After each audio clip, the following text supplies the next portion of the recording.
Wala pa mang opisyal na anunsyo mula sa mga lokal na pamahalaan sa Aurora ay pinayagan na ang pagdaan ng ilang motorista sa bahagi ng naturang kalsada. Ito ay matapos magtamo ng malaking pinsala ang bahagi ng National Road kung saan nasira ang halos buong kalsada at nagkapira-piraso ang mga semento at espalto. Kumukonekta ang bahagi ng kalsadang ito sa Kapitolyo ng Aurora at sa tatlong bayan ng sa hilagang parte ng lalawigan. Kabilang dito ang munisipalidad na Tinalungan kung saan naglandfall ang sentro o mata ng Bagyong Uwan. Ayon kay Aurora Governor Isidro Galban, hindi sila makakuha ng updates sa mga sitwasyon sa tatlong bayan sa mga nagdaang araw dahil hindi ma-access sa mga ito dulot ng hindi madaan ng kalsada.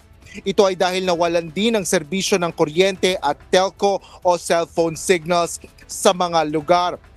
Bagaman tiniyak ng pamahalaang panlalawigan ng Aurora na may sapat na relief goods na nakaposisyon sa mga kaukulang lugar sa lalawigan bago pa man ang pananalasa ng bagyo. Kasabay nito, patuloy pa rin ang pagkukumpuni sa Baler Kasiguran Road, pangunahin na ng Department of Public Works and Highways o DPWH. Nakaantabay at tumutulong ang mga kawani ng iba't ibang kaukulang ahensya ng pamahalaan, kabilang na ang mga tauhan ng Philippine Army na nagbabantay rin para sa seguridad ng mga motorista